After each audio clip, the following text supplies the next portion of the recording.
Hello friends, स्वागत है आप सभी का एक बार फिर आपके यूट्यूब चैनल में जीडीएस क्लासेज में। तो समावेशी शिक्षा के लघु उत्तरीय प्रश्नों की श्रृंखला में शुरू कर रही हूँ, जिसमें कि मैं आपके प्रीवियस ईयर के जो लघु उत्तरीय प्रश्न हैं, इंपॉर्टेंट क्वेश्चन, उसको मैं आप लोगों के साथ शेयर करूँगी ताकि आप लोगों के जो क्वेश्चन जो है वो छूटने ना पाए। क्योंकि देखिए इसमें क्या है, समावेशी शिक्षा में मोस्टली चीज़ें कॉमन सेंस पे हैं।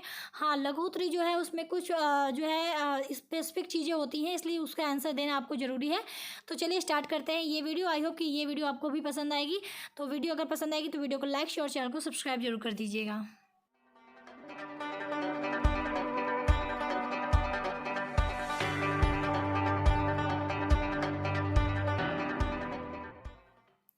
तो सबसे पहले मैं क्वेश्चन बता देती हूँ, जो मैंने क्वेश्चन यहाँ पे रखे हुए हैं। तो मैंने 5 क्वेश्चन एक साथ जो है कराने की कोशिश की है। पहला है प्लस पाठ्यक्रम की आवश्यकता, जो कि एमजीकेवीपी के 2019 में लघु उत्तरीय में पूछा है। दूसरा है सलमान का डिक्लेरेशन क्यों महत्वपूर्ण है, ये आपके 2018 में पूछा है। बहिष्करण या अपवर्जन क्या है, ये आपके 2018 में पूछा है। चौथा है बहिष्करण के ऋणात्मक प्रभाव, ये आपके 2019 में पूछा है। और पांचवा है सामाजिक बहिष्करण का एक उदाहरण दीजिए, ये 2018 में पूछा है। मैंने जो चीज़ें काफ़ी मैच करती हुई थी क्वेश्चन, उसको एक साथ रखने की कोशिश की है। तो बहिष्करण के 3 क्वेश्चन आपके मोस्टली पूछे जा चुके हैं एग्जाम में, तो मैंने ये तीनों जो है साथ में इनको रखा हुआ है। तो चलिए अब एक एक करके आंसर देख लेते हैं। आई होप कि आपको सब कुछ ईजी लैंग्वेज में समझ में आ जाए। तो पहला क्वेश्चन था प्लस पाठ्यक्रम की आवश्यकता, जिसे हम धनात्मक पाठ्यक्रम भी कहते हैं। तो क्या होता है, इसकी आवश्यकता क्या है, तो चलिए इसका आंसर देख लेते हैं।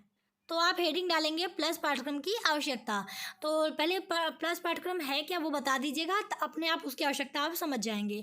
तो प्लस पाठ्यक्रम का अर्थ दृष्टिहीनता से संबंधित विशिष्ट कौशल, जैसे कि ब्रेल पठन, ब्रेल लेखन, अभिविन्यास और गतिशीलता, दैनिक जीवन में कौशल, संवेदी प्रशिक्षण और टेलर का फ्रेम और अबेकस जैसे गणितीय उपकरणों का उपयोग करना है।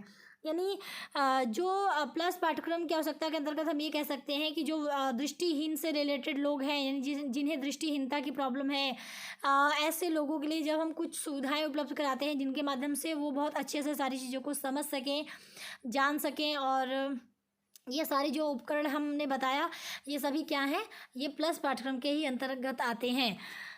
यानी इसका मतलब ये हुआ कि प्लस पाठ्यक्रम क्या हुआ, ये दृष्टिहीनता से संबंधित व्यक्ति जो होते हैं, उनके विशिष्ट कौशल जो भी हैं, जैसे मैंने एग्जांपल यहाँ पे बताया कि क्या क्या हो सकते हैं जो हम दृष्टिहीन लोगों के लिए यूज करते हैं उपकरण, उसका उपयोग करना है। तो इससे मैंने बता दिया कि क्या होता है, तो वही चीज़ आवश्यकता हो जाएगी।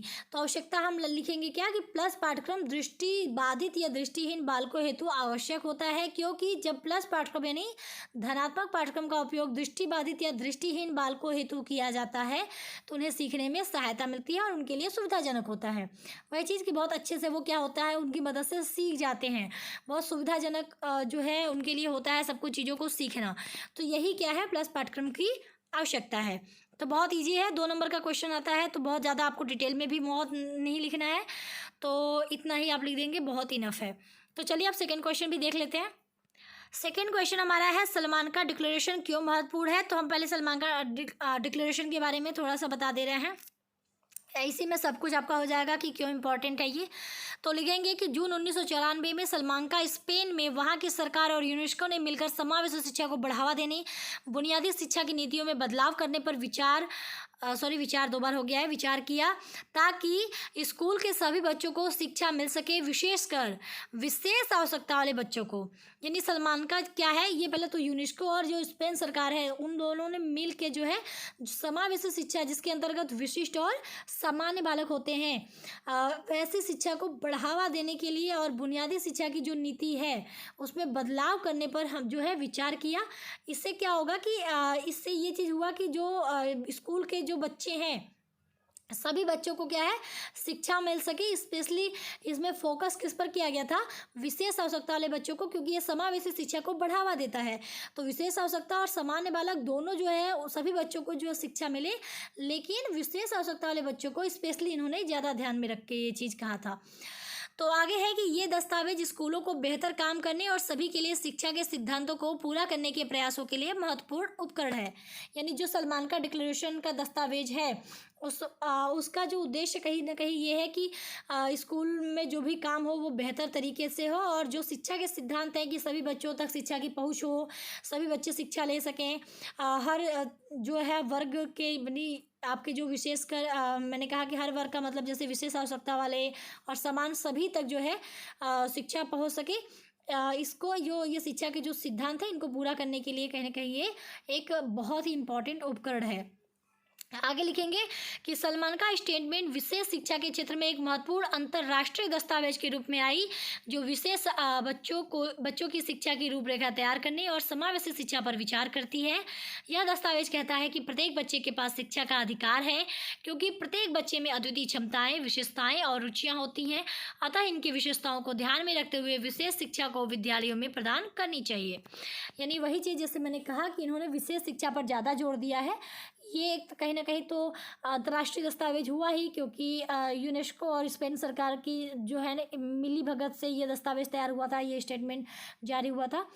तो अंतर्राष्ट्रीय दस्तावेज के रूप में ये सामने हमारे ज़रूर आई, लेकिन इसका जो उद्देश्य था वो हर जगह के लिए अप्लाई हो सकता है। यानी क्योंकि इनका उद्देश्य ही ऐसा था कि विशेष आवश्यकता वाले बच्चे जो है वो किस तरह से शिक्षा लें, किस तरह से उनके शिक्षा के उद्देश्यों की पूर्ति हो, इसके लिए इस दस्तावेज में रूपरेखा बनाई गई, एक मतलब प्रारूप तैयार किया गया कि इस तरह करने पर इनकी शिक्षा जो है बेहतर हो सकती है इन बच्चों की। और कहीं ना कहीं इसमें समावेशी शिक्षा का जो है प्रावधान जो है उस पर बहुत ज़्यादा विचार किया गया। और रही बात आगे जो लाइन मैंने लिखी है उसको समझते हैं कि जैसे ये दस्तावेज जो है, इस दस्तावेज की एक बहुत अच्छी बात ये है कि ये दस्तावेज ये कहता है कि हर बच्चा जो है, हर बच्चा अपने आप में अनोखा है।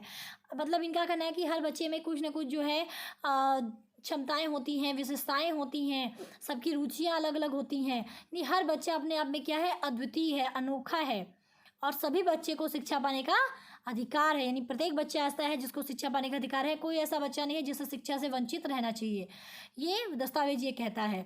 और इसके लिए इन्होंने कहा कि इन सभी बच्चों की जो विशेषताएं हैं, क्षमताएं हैं, रुचियां हैं, इनको ध्यान में रखते हुए विशेष शिक्षा को हमें विद्यालयों में प्रदान करनी चाहिए। यानी बच्चों के अनुरूप शिक्षा हमें विद्यालयों में प्रदान करनी चाहिए।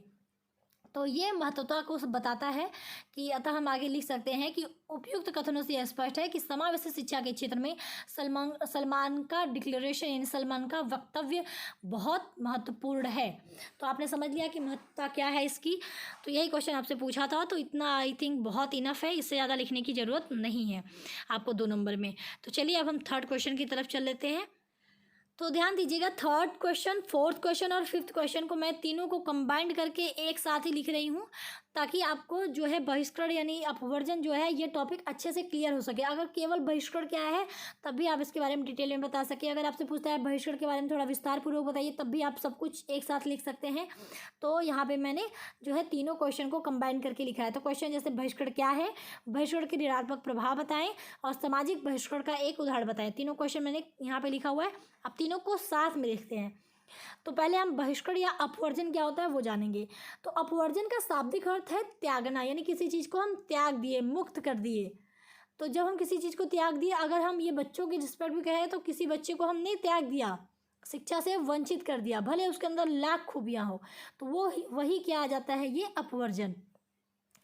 तो अतः स्पष्ट है, विशिष्ट बालकों की विशिष्टताओं को अनदेखा कर उन्हें सामान्य बालकों की शिक्षा प्रक्रिया व शैक्षिक अवसरों से दूर रखना अपवर्जन कहलाता है।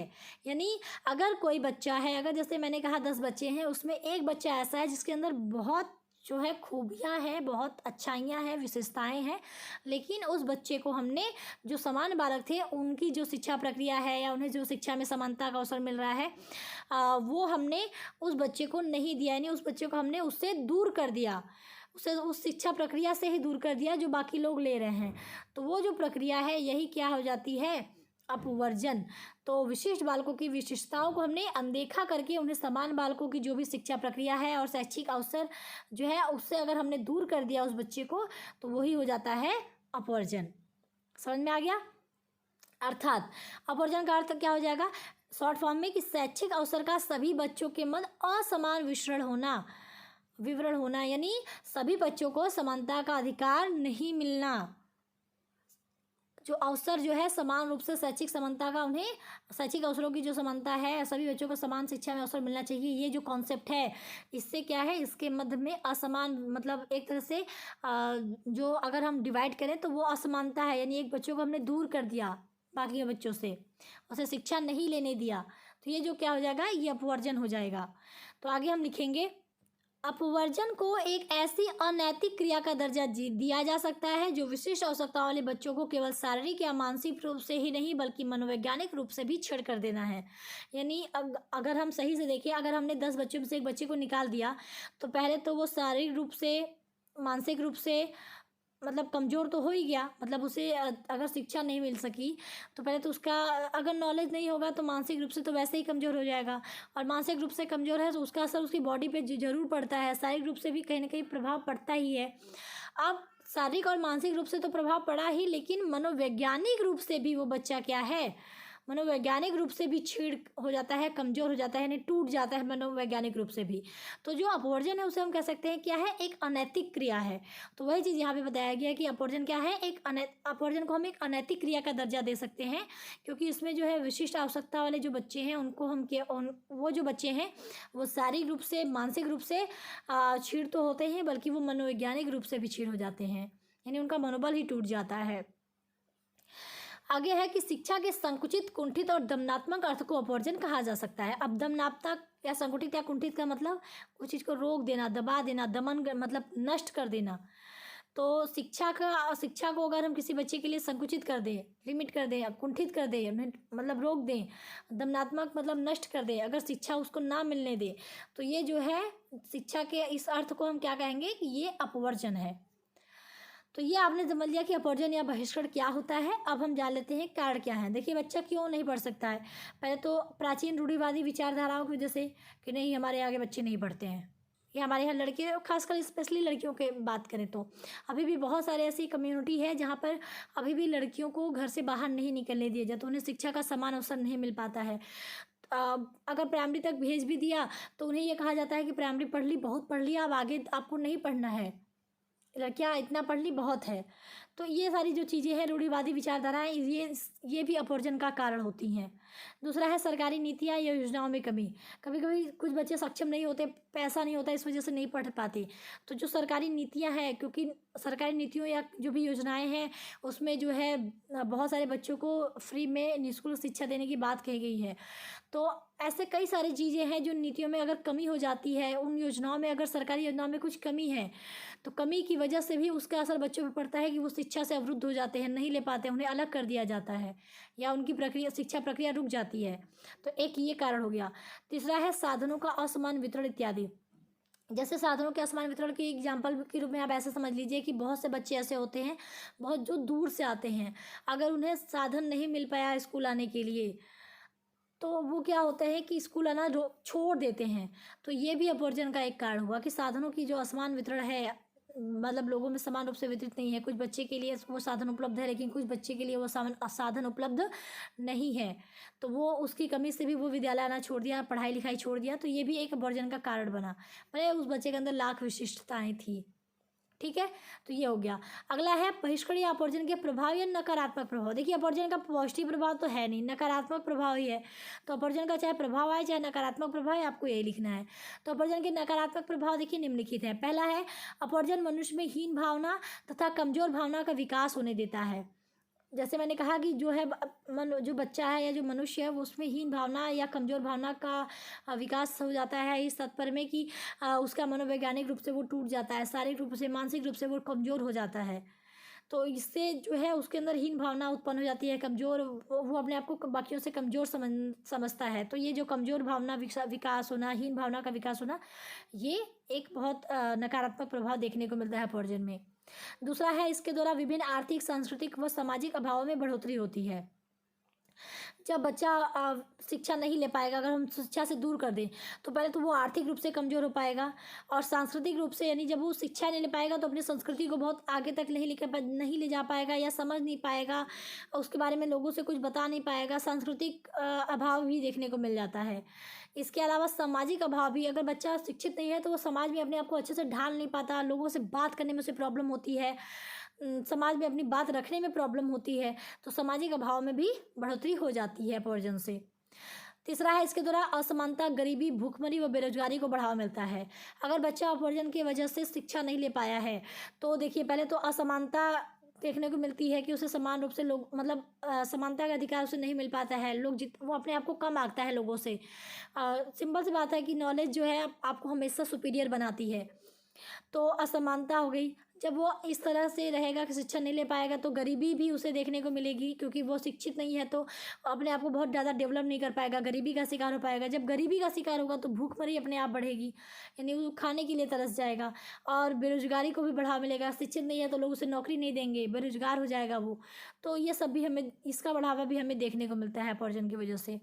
चौथा है, अपॉर्जन शिक्षा के एकीकरण प्रत्यय को पूरा नहीं होने देता, क्योंकि आपको भी पता है शिक्षा क्या है, सबको एकजुट करना चाहती है कि सभी लोग शिक्षित रहें, सबको शिक्षा का अधिकार मिले, सभी बच्चों को शिक्षा मिले। तो जो शिक्षाकरण के में एकीकरण की जो भावना है कि सभी लोग शिक्षित हों, तो ये जो प्रत्यय है एकीकरण का, इसको वो अपॉर्जन पूरा नहीं होने देता। सिंपल सी बात है, जब बच्चा अपॉर्जन की वजह से नहीं पढ़ रहा है तो शिक्षा में एकीकरण डेवलप ही नहीं हो पाएगा, सभी बच्चे शिक्षित ही नहीं हो पाएंगे। पांचवा है, अपॉर्जन जीवन की गुणवत्ता पर भी नकारात्मक प्रभाव डालता है। जब बच्चा शिक्षित नहीं होगा अपॉर्जन की वजह से तो किस तरह से जीवन में आगे बढ़ना है या जीवन को किस तरह से जीना है, क्या लाइफ में एम होना चाहिए, क्या उद्देश्य होने चाहिए, किस तरह से आप अपने आप को बढ़ा सकते हैं, अपनी खूबियों को तराश सकते हैं, बहुत सारी चीज़ें हैं। नहीं, जीवन की जो गुणवत्ता है, किस तरह जीवन में आगे बढ़ना है, उस पर भी नकारात्मक प्रभाव पड़ता है। वो जीवन की गुणवत्ता पे जो नेगेटिव इफेक्ट होता है उसकी वजह से वो आगे डेवलप नहीं कर पाता, बहुत सारी चीज़ें उसे फेस करनी पड़ती हैं लाइफ में। तो ये जो है नकारात्मक प्रभाव आपने देख लिए, तो इतना बहुत है। अगर आप चाहें तो और भी लिख सकते हैं, अगर समझ गए होंगे तो आप खुद ब खुद लिख लेंगे, तो इसी को आप बढ़ा के भी लिख सकते हैं। तो इतना फिर भी इनफ है 2 नंबर के लिए। अब आते हैं सामाजिक बहिष्करण तथा उसका उदाहरण, क्योंकि उदाहरण पूछा है तो पहले हम सामाजिक बहिष्करण जान लेते हैं। बहिष्करण आपने जान लिया, अब सामाजिक बहिष्करण के मतलब समाज से बहिष्करण। अगर आपने बहुत पहले की अगर मूवीज़ देखी होंगी, प्रीवियस अगर मतलब 90s वगैरह उस टाइम की मूवीज़, तो उस टाइम में बहुत एक कॉमन डायलॉग होता था कि किसी के घर में अगर एक माँ और बेटा है, बेटे ने अगर शैतानी कर दी या बेटे ने कुछ चोरी कर दी तो गांव का मुखिया क्या करता था कि कहता था कि तुम लोग इस गांव से निकल जाओ, तुम लोगों को इस गांव में रहने का अधिकार नहीं है, गांव से बाहर निकाल दिया जाता था। वो जो उस समाज से उस लेडी को, उसके बच्चे को बाहर निकाल दिया जाता था पुरानी मूवी में, अगर आपने देखा होगा, बहुत सारी मूवी में ऐसा देखने को मिला है। तो ये जो है यही होता है सामाजिक बहिष्कार, यानी उसे किसी समाज से पूरी तरह निकाल देना, उसे वो सुविधाएं नहीं देना जो बाकी ले रहे हैं। या फिर कभी कभी ऐसा भी आपने देखा होगा कि उसे कह दिया जाता था कि इससे कोई पानी नहीं पूछेगा, कोई इसे खाना नहीं देगा, कोई इसे अनाज नहीं देगा, होता था, मतलब उसे निकाल नहीं पाते थे तो कहते थे कि आप मतलब इन लोगों को या किसी फैमिली को ही कह देते थे कि इन लोगों को इस गांव में कोई साथ नहीं देगा इनका, ना कोई खाने के लिए देगा, ना कोई पीने के लिए देगा, ना तो कोई इन लोगों को अनाज जो है खड़ा अनाज वगैरह देगा, कोई इनको कुछ भी नहीं देगा। तो ये भी एक तरह से सामाजिक बहिष्कार ही हुआ कि उन लोगों को अनदेखा कर दिया गया, उन्हें बाकियों से दूर कर दिया गया, उन्हें वो सुविधाएं नहीं दी गई जो बाकी जो है लोग सुविधा उठा रहे हैं। तो वही चीज़ होता है सामाजिक बहिष्कार, तो उसी चीज़ को यहाँ पे लिखा गया है। तो सामाजिक बहिष्कार समाज के कुछ लोगों का सामाजिक निर्वासन होता है, यानी समाज में अगर कुछ लोग हैं तो उनका सामाजिक रूप से हमने निर्वासन कर दिया, निकाल दिया, तो वो सामाजिक बहिष्कार के अंतर्गत आता है।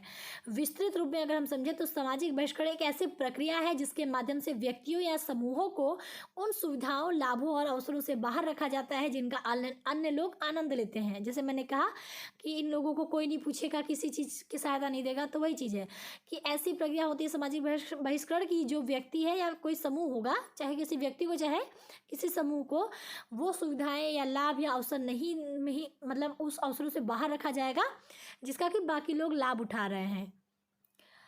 तो अतः यहाँ एक उदाहरण के रूप में अगर हम इसे समझें तो ये होता है सामाजिक बहिष्कार। हमने समझ लिया क्या होता है। अब उदाहरण जैसे पूछा था तो एक विशिष्ट उदाहरण ये है कि भारत में जाति व्यवस्था की कार्यप्रणाली है। हमें पता है कि यहाँ पे बहुत सारी जातियाँ हैं, सब जातियों के लिए कुछ न कुछ जो है हमें देखने को मिलता है कि इस जाति व्यवस्था के लिए जो है ये सुविधाएँ हैं, ये सुविधाएँ हैं। तो प्रत्येक जाति के लिए सुविधाएं तो होती हैं, लेकिन अगर हम एग्जाम्पल की बात करें तो जिसमें से कुछ जातियों के लोगों को समान अवसरों से बाहर रखा जाता है, यानी कुछ जातियां ऐसी होती हैं जिन्हें कि वो सुविधाएं या वो अवसर नहीं मिलते जिसका बाकी लोग लाभ उठाते हैं। अभी भी देखिए बहुत सारी जगह ऐसा होता है कि जो मंदिरों में बहुत पहले तो ऐसा होता था, अब तो बहुत कम हो गया है, ना के बराबर हो गया है, लेकिन ये देखने को मिलता था कि मंदिरों में जो से नीची जाति के लोग नहीं जाते थे, उन्हें पूजा नहीं करने दिया जाता था। तो ये जो चीज़ें होती थी, ये बहुत पहले तो गलत होती थी। आई थिंक ये बहुत अच्छा हो गया कि अब सारी चीज़ें बदल रही हैं, लोगों की सोच बदल रही है। लेकिन अभी भी बहुत सा जगह ऐसा जो है देखने को मिलता है, कुछ जातियों को वो अवसर नहीं मिलता जो बाकी लोग लाभ उठाते हैं। तो ये जो असमानता है, ये हम कह सकते हैं कि ये सामाजिक बहिष्करण का उदाहरण है। तो ये था आपका जो 5 क्वेश्चन मैंने बताया। तो आई थिंक आपको समझ में आ जाना चाहिए। मैंने कोशिश की है बहुत आसान शब्दों में समझाने की। फिर भी अगर आपको डाउट होता है तो कमेंट बॉक्स ओपन है, आप कमेंट करके बता सकते हैं। अगर लेकिन वीडियो पसंद आती है तो वीडियो को लाइक, शेयर और चैनल को सब्सक्राइब जरूर कर दीजिएगा। तो अभी के लिए इतना ही, मिलते हैं नेक्स्ट वीडियो में। तब तक के लिए टेक केयर, बाय बाय, जय हिंद।